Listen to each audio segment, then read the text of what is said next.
So, to start, where did you grow up, and what was it called, and what was it like? I grew up in a small town in northern Norway. I'm sorry about the chair. And the name of the town I grew up is Nesna. It's a tiny place. I'd say if you talk about London, it's much smaller. It's like 2,000 people or something, and it's a lot of mountains and forests and sea, ocean, and islands. It's really beautiful, and it's quite desolate in a way, but it's also very cultural, alive. And so, as you were growing up, did that make you? I suppose in the early days when you were very young, it was just an amazing place to be. But did you feel more isolated the older you got? Yeah, thing is, if you don't want to, play volleyball, the one thing that everybody else was into, you kind of have a problem because nobody ever heard of the music that I listened to, and nobody was interested in that. They were interested in like Britney Spears and whatever came along, and it was like I didn't really get the fact that there was people other places in my age that listened to the same music. But then when I realized, I wanted to move and meet people and try and do music. And is it true your parents were musicians? Yeah, both my parents are musicians.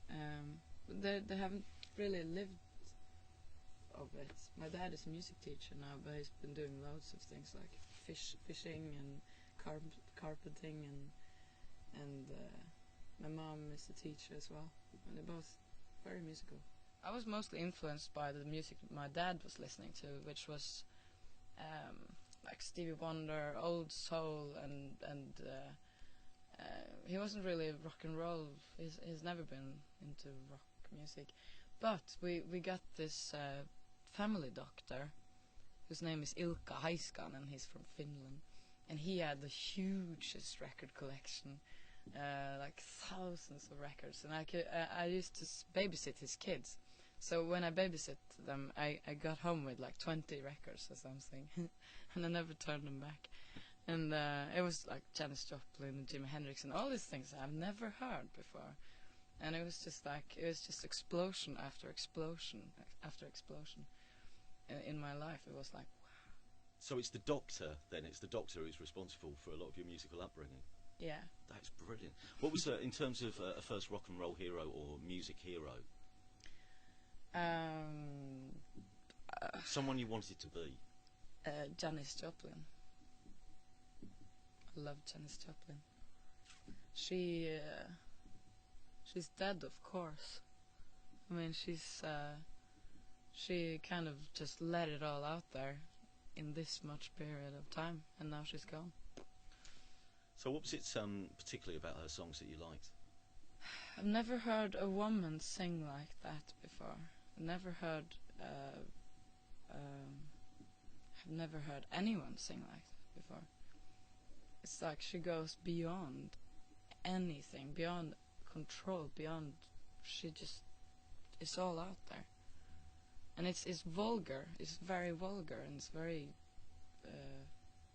brutal, but it's beautiful.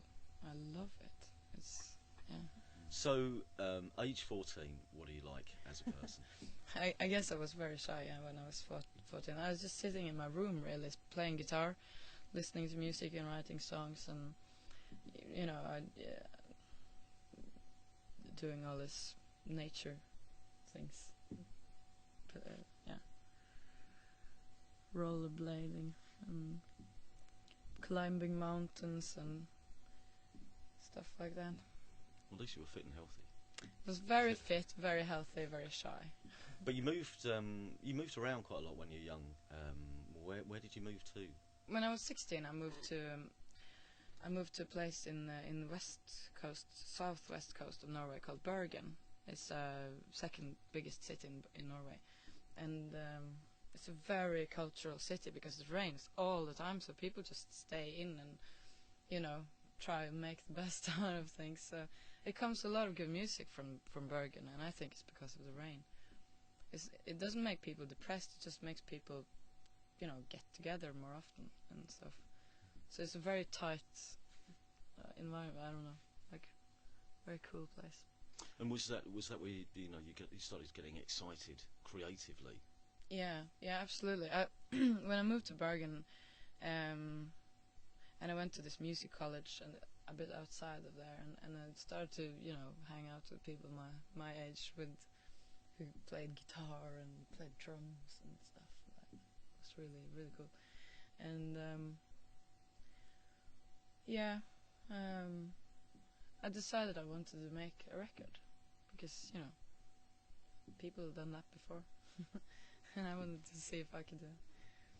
And were you writing a lot by that point? Did you have the confidence to write much of your own material? Well, I wasn't really writing much between when I went to this music college, because all the theory around music really distracted me so much from the creative things, So, but I started writing songs when I was 19, for real. It was like, now I'm gonna write songs, and they're all gonna be in major chords, and they're all gonna be like square pop songs as much as possible, but and yeah, I guess that was the requirement. And what you'll have to tell us, because being a bit of a dunce, what is a square pop song?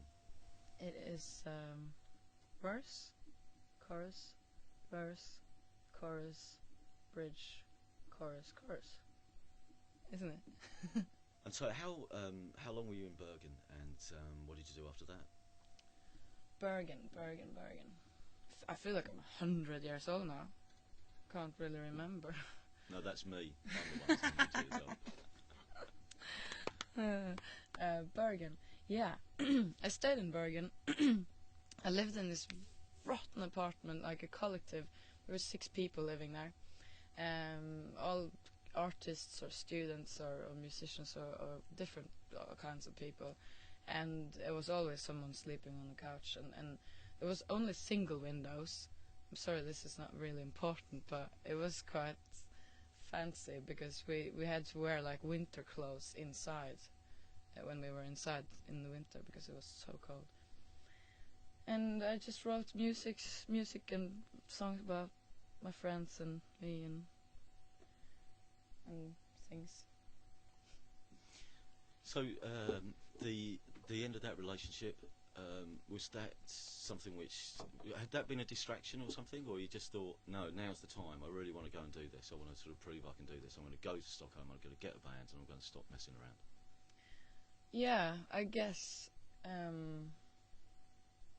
I kind of been in this process for so long. I kind of been writing these songs, and I didn't want any democratic built-up band.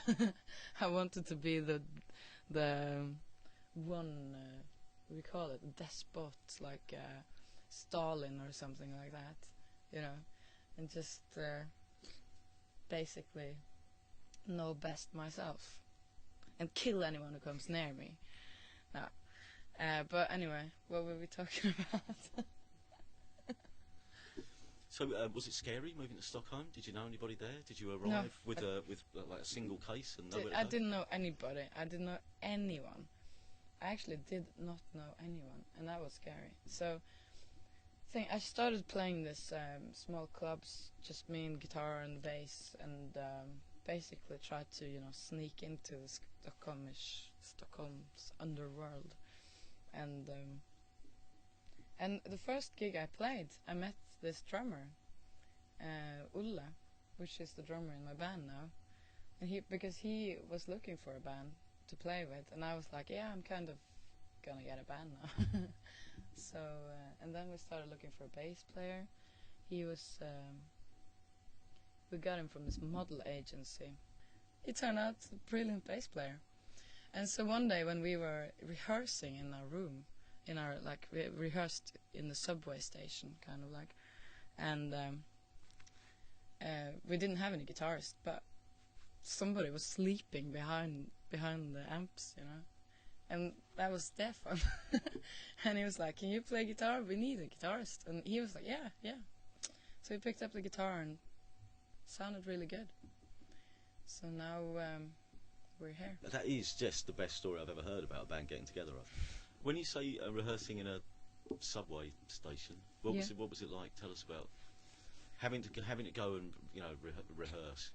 I imagine it's always a terribly boring thing, but No, it wasn't really boring. It was to rehearse. I don't know. It's about building a house, really, brick by brick, in a way. And the band is really, my band is so creative and so just brilliant musicians. So it's just a journey, really, to come with these songs and see what turns out.